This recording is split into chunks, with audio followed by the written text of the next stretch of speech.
once again you all are most welcome on my YouTube channel. कैसे हैं आप लोग? तो आज मैं स्टार्ट करने वाला हूँ solution of gas in liquids. ठीक है, तो चलिए स्टार्ट करते हैं।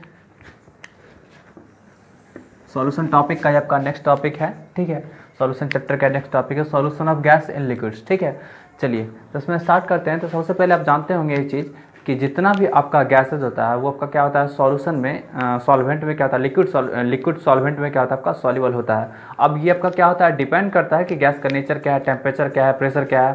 ठीक है, तो आपका ग्रेटर एक्सटेंट में या फिर लेसर एक्सटेंट में आपका डिजोल्यूशन उसका हो सकता है, बट क्या होता है सॉल्युबिलिटी कुछ ना कुछ होता है। ठीक है, तो उन्हीं सब फैक्टर्स को हम लोग स्टडी करने वाले हैं जिन जिन फैक्टर्स पे क्या होता है आपका ये सॉल्युबिलिटी डिपेंड करता है गैस का। ठीक है, लिक्विड में। आ रही बात समझ? चलिए, तो उसके लिए सबसे पहले आपका एक छोटा सा टॉपिक आता है, छोटा सा टॉपिक एब्जॉर्प्शन कोएफिशिएंट। ठीक है, वैसे इसका प्रैक्टिकल एग्जांपल आपको दिखा देते हैं कि कहाँ कहाँ ऐसा सिचुएशन होता है। कुछ एग्जांपल बता देते हैं कहाँ कहाँ ऐसा सिचुएशन होता है जहाँ पे आपका गैस लिक्विड्स में डिजॉल्व होता है। जैसे देखिए एक्वेटिक एनिमल्स कैसे रिस्पिरेटरी सिस्टम को डन करते हैं, तो आपका वाटर में क्या होता है आपका ऑक्सीजन गैस डिजॉल्व रहता है। ठीक है, हम लोग स्प्राइट जो पीते हैं, स्प्राइट हुआ या फिर कोको कोला या फिर जो भी आपका सॉफ्ट ड्रिंक्स होता है, सब में क्या होता है आपका CO2 डिजॉल्व होता है। ठीक है, तो गैसेज आपका डिजॉल्व होता है सॉल्यूशन में, तो ये सब आपका क्या होता है इसी का एग्जाम्पल होगा। ठीक है, तो हम लोग उसको स्टडी करेंगे। सबसे पहले स्टडी करेंगे एब्जॉर्प्शन कोएफिशिएंट को, अल्फा को। तो एब्जॉर्प्शन कोएफिशिएंट के द्वारा क्या किया जाता है आपका solubility of gas and liquids को भी आप क्या कर सकते हैं, थोड़ा सा डिफाइन कर सकते हैं, इसके द्वारा समझा सकते हैं। ठीक है, तो एब्जॉर्प्शन कोएफिशिएंट क्या होता है, ये क्या बताता है, तो देख लीजिए the volume of gases in ml measured at STP dissolved by 1 ml of liquid solvent at experimental temperature at 1 atm pressure. ठीक है, एब्जॉर्प्शन कोएफिशिएंट को हम लोग ऐसे करके डिफाइन करेंगे, volume of the gas dissolve.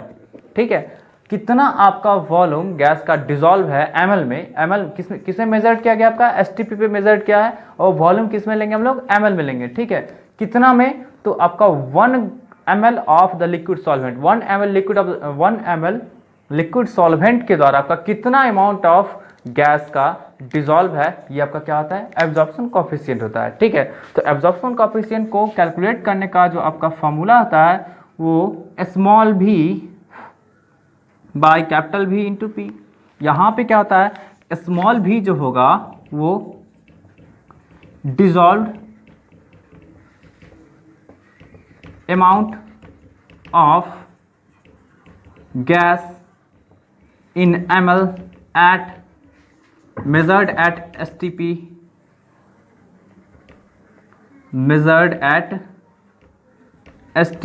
ठीक है, कैपिटल V क्या होगा आपका वॉल्यूम ऑफ द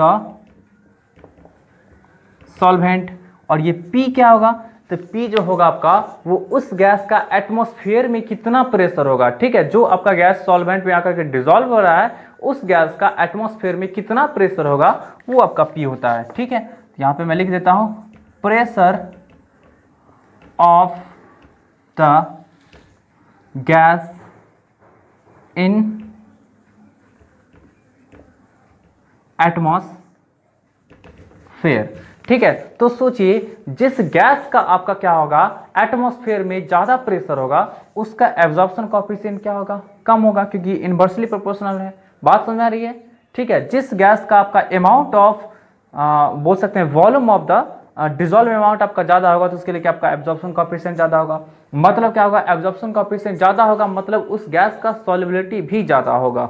ठीक है, तो आप लिख सकते हैं absorption coefficient directly proportional to the solubility of gas. अब देखिए जैसे हम लोग हीलियम की बात करते हैं तो हीलियम का प्रेशर, हाइड्रोजन का प्रेशर, ये सब का प्रेशर क्या होता है आपका, क्योंकि लाइटर गैसेस है तो लाइटर गैसेस इस सब का प्रेशर क्या होता है आपका एटमॉस्फेयर में ज़्यादा होता है। तो इस कारण से क्या होगा, इसका जो सॉल्युबिलिटी की बात करेंगे तो ये आपका क्या होगा, लेसर सॉल्युबल इन वाटर। ठीक है, चलिए आगे हम लोग बढ़ते हैं। कौन कौन सा फैक्टर इसको अफेक्ट करता है उसके बारे में पढ़ेंगे। ठीक है,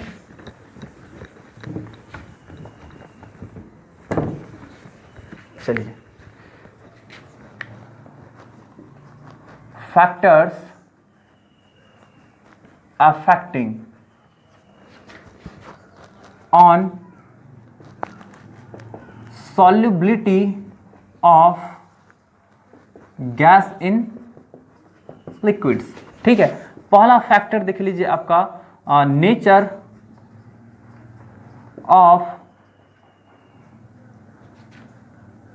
ऑफ गैस एंड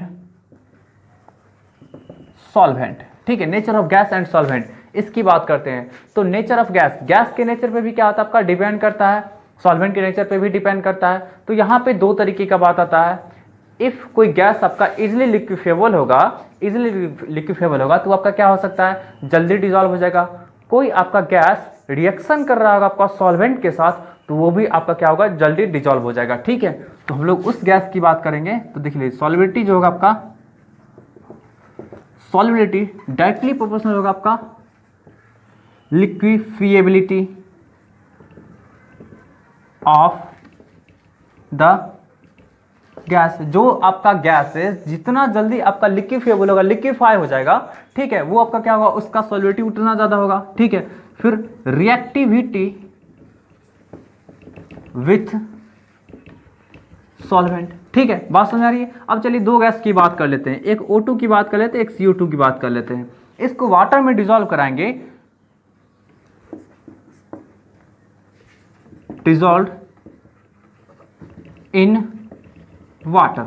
ठीक है, तो सॉल्युबिलिटी बात करेंगे, सॉल्युबिलिटी ऑफ CO2 तो क्या होगा आपका, ग्रेटर देन होगा आपका सॉल्युबिलिटी ऑफ O2 का। क्यों ऐसा होगा, क्योंकि ये आपका CO2 क्या करता है, वाटर से कंबाइन कर सकता है। तो वाटर से कंबाइन कर लेगा तो ये क्या बनाएगा आपका H2CO3। कंबाइन करने का इसके पास आपका क्या टेंडेंसी है, बट ये तो नहीं कंबाइन करता है। तो इसके पास कंबाइन करने का टेंडेंसी है तो ये क्या करेगा आपका, इजीली लिक्विफेबल होगा। हम लोग बात करेंगे HCl की, बात करेंगे NH3 की। तो इसके पास भी क्या होता है आपका, वाटर से कंबाइन करने का टेंडेंसी होता है, जिस कारण से क्या होगा आपका, ये सब आपका इजिली आपका क्या हो सकता है, सॉल्युबल हो सकता है। बात समझ में आ रही है। तो ऐसा गैस जो इजिली लिक्विफेबल हो सकता है, या फिर ऐसा गैस जो आपका सॉल्वेंट से कंबाइन कर सकता है, तो उसका सॉल्युबिलिटी क्या आपका होगा, सॉल्वेंट में ज्यादा होगा। ठीक है, चलिए आगे बढ़ते हैं हम लोग नेक्स्ट टॉपिक की ओर। नोट करते जाइएगा आप लोग।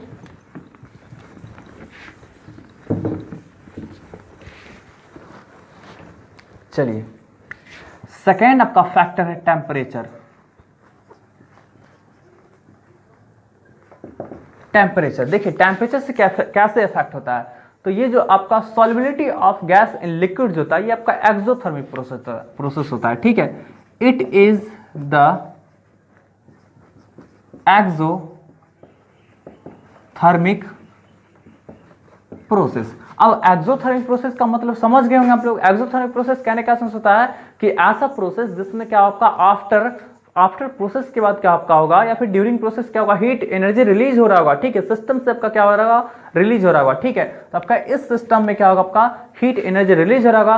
तो आप समझ ही रहे हैं, जहां पे आपका हीट एनर्जी रिलीज हो रहा है वहां पे और ज्यादा टेम्परेचर देंगे तो वहां पे वो आपका क्या होगा, प्रोसेस स्लो हो जाएगा। मीन्स सॉल्युबिलिटी आपका क्या होगा पे स्लो हो जाएगा। मीन्स आप बोल सकते हैं टेम्परेचर इंक्रीज कराएंगे तो सॉल्युबिलिटी क्या आपका होगा, डिक्रीज होगा। आप इसका ग्राफ ड्रॉ कर सकते हैं। इधर आपका क्या है, टेम्परेचर है, इधर आपका क्या है,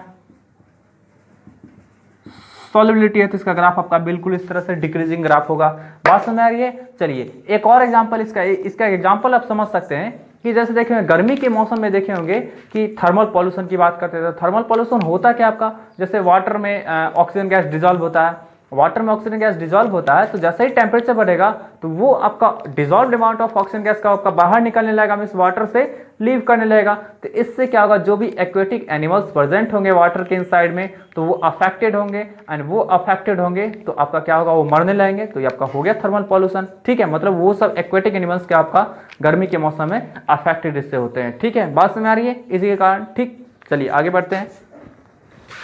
बहुत ही इंपॉर्टेंट फैक्टर अभी आ रहा है, सबसे इंपॉर्टेंट फैक्टर है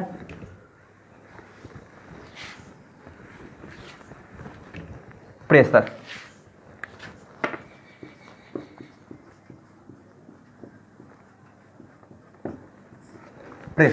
प्रेशर की बात करते हैं। प्रेशर क्या होता है, तो प्रेशर क्या होता है आपका, आप जानते हैं कि गैस मॉलिक्यूल के पास क्या होता है आपका, ज़्यादा, बहुत ही ज़्यादा क्या होता है, काइनेटिक एनर्जी होता है। ठीक है, तो आपका ये डिजॉल्व हो सकता है लिक्विड में, तभी हो सकता है डिजॉल्व जब आप इस पर क्या करेंगे, बहुत ही ज़्यादा अमाउंट में प्रेशर एक्सर्ट करेंगे। आप देखे होंगे कि जैसे स्प्राइट का बोतल खोलते होंगे तो आपका फटाक से गैस निकलता होगा, मीन्स आपका क्या होता है, बहुत ज़्यादा हाई प्रेशर पे उसको डिजॉल्व बताया कराया हुआ। ठीक है, तो गैस के डिजोल्यूशन के लिए, सॉल्युबिलिटी के लिए आपको प्रेशर का होना बहुत जरूरी है। जब प्रेशर, जितना ज़्यादा प्रेशर होगा आपका क्या होगा, सॉल्युबिलिटी उतना ज़्यादा होगा। तो इसी प्रेशर टर्म से, प्रेशर का रिलेशन सॉल्युबिलिटी से क्या होता है, इसी चीज़ को एक्सप्लेन किए हैं हेनरी। ठीक है, हेनरी आपका एक्सप्लेन किए हैं, तो इसके रिगार्डिंग आपका लॉ दिए हैं, उस लॉ को लोग पढ़ते हैं। ठीक है, चलिए हेनरीज लॉ। तो हेनरीज लॉ आपका दो तरीके का आपका होता है। ठीक है, दो तरीके का। एक क्या आपका सिंगल गैस के लिए होता है एक ही तरीके का है। ठीक है, होता है एक ही तरीके का, आप उसको दूसरा, जैसे हम पहला वाला जो बताएंगे वो दूसरा से लाया जा सकता है। ठीक है, बताएंगे कैसे लाया जा सकता है। तो दो तरीके का होता है कि जब आपका एक सिंगल गैस आपका क्या होगा, वाटर में डिजॉल्व होगा या फिर लिक्विड में डिजॉल्व होगा। दूसरा क्या हो सकता है, mixture of non reacting gases आपका क्या होगा, डिजॉल्व होगा तब। ठीक है, दोनों के लिए हम लोग बता सकते हैं। तो चलिए हम पहला बताते हैं आपको। ये फर्स्ट लॉ बनाए थे हम, वैसे किसी बुक में नहीं होगा ऐसे करके दिया हुआ। ये सेकेंड लॉ बताते हैं। ठीक है,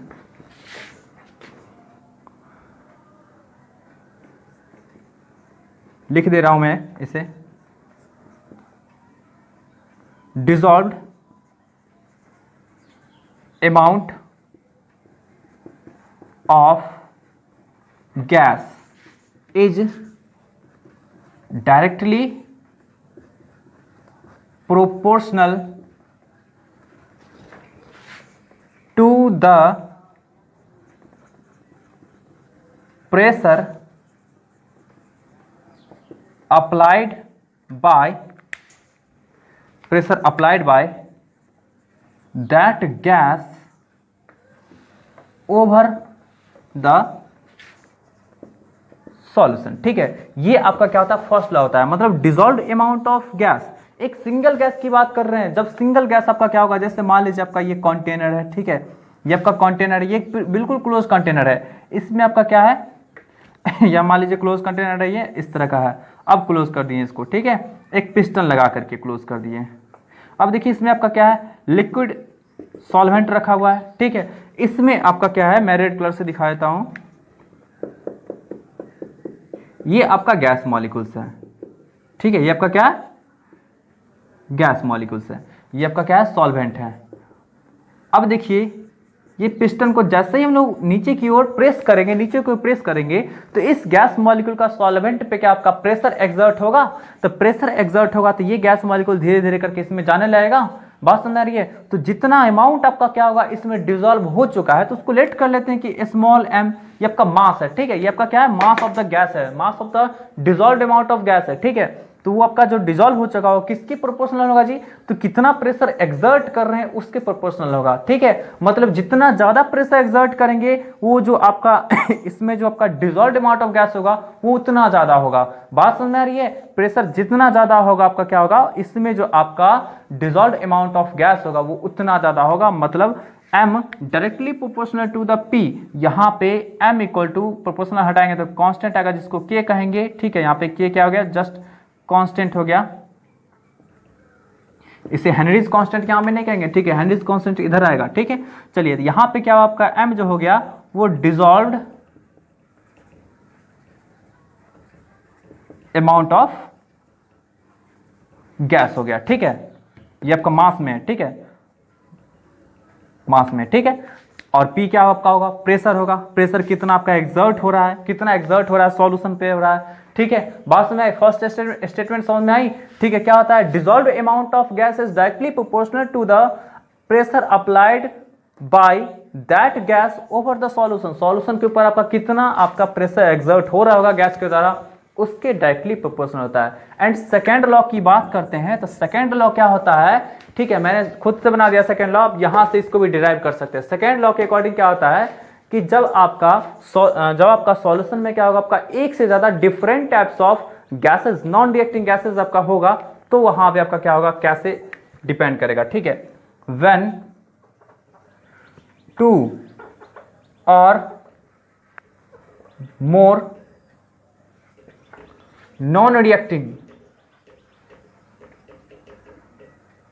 non-reacting gases, when two or more non-reacting gases are dissolved in the solvent, then mole fraction, यहां पे मोल फ्रैक्शन की बात कर लेंगे, ठीक है। Mole fraction of the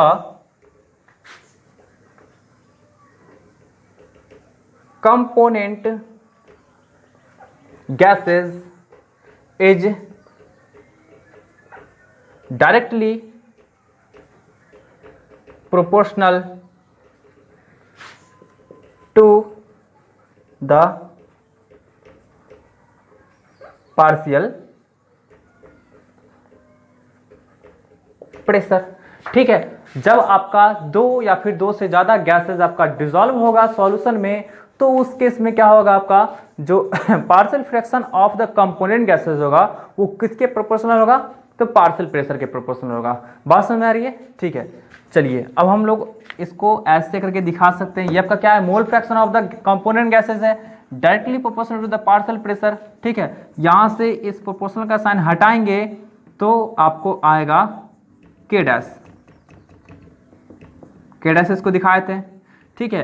end P equal to लिख देंगे 1 बाई के डैश इंटू काई, यहां पे आपको आ जाएगा P इक्वल टू के एच इंटू काई, और यही आपका के एच क्या हो गया, हेनरीज कांस्टेंट हो गया,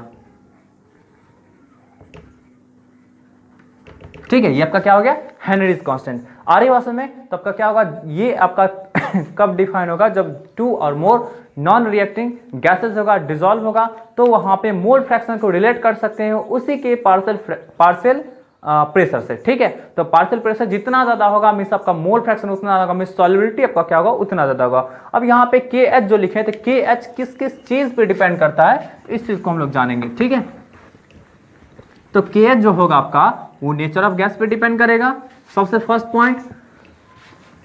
एंड सेकेंड पॉइंट आपका क्या होगा, देखिए के एच जो होगा depends on nature of gas, first point. और सेकेंड आपका होगा ऑन टेम्परेचर। देखिए के एच आपका क्या होगा, देखिए टेम्परेचर आपका इंक्रीज करेगा तो के एच भी इंक्रीज करेगा, एंड के एच इंक्रीज करेगा तो सॉल्युबिलिटी क्या आपका होगा, सॉल्युबिलिटी क्या आपका डिक्रीज करेगा। याद रखिएगा, जिस गैस का के एच का वैल्यू ज्यादा होगा उसका सॉल्युबिलिटी कम होगा, ठीक है। टेम्परेचर डिक्रीज करेगा तो के एच डिक्रीज करेगा, एंड सॉल्युबिलिटी क्या आपका होगा, इंक्रीज करेगा। आ रही बात समझ में, ठीक है। चलिए, तो हेनरीज लॉ आपका यहीं पे खत्म हुआ। अब इसको बताते हैं कि ये आपका एप्लीकेबल किस कंडीशन में होता है, कौन से कंडीशन में आपका ये एप्लीकेबल होता है, इस चीज को बता देते हैं, ठीक है। चलिए,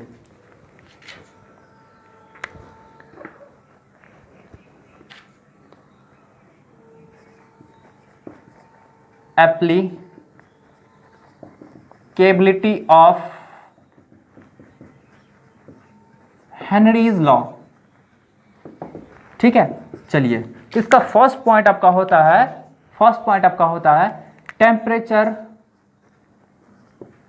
is not too low, temperature बहुत ही ज़्यादा कम नहीं होना चाहिए, ठीक है। सेकेंड पॉइंट आपका होता है pressure is not too high, pressure आपका बहुत ही ज़्यादा नहीं होना चाहिए, ठीक है।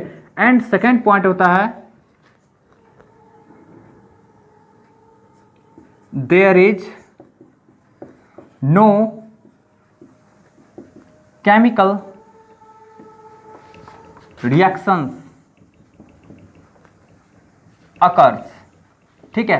केमिकल रिएक्शंस आपका अकर्स नहीं होना चाहिए, मीन्स आपका सॉल्वेंट मतलब सॉल्वेंट एंड गैसेस में रिएक्शन नहीं होना चाहिए, या फिर वहां पे आपका कोई भी डिसोसिएशन एसोसिएशन नहीं होना चाहिए। बात समझ में आ रही है? तो ये 3 फैक्टर्स है जिसमें आपका क्या होगा, एप्लीकेबल होगा। टेम्परेचर बहुत ही ज्यादा कम होगा तो एप्लीकेबल नहीं होगा, ठीक है। प्रेशर बहुत ही ज्यादा हाई होगा तो एप्लीकेबल नहीं होगा, और केमिकल रिएक्शन यदि हो रहा होगा तो वहां भी आपका एप्लीकेबल नहीं होगा, ठीक है। तो आज का क्लास हम इतना ही तक रखते हैं, फिर मिलेंगे कल नेक्स्ट वीडियो में, ठीक है। एंड इसका एप्लीकेशंस 3 एप्लीकेशंस भी होता है, मैं उसे डिस्क्रिप्शन बॉक्स में डाल दूंगा। तब तक के लिए बाय बाय, टेक केयर।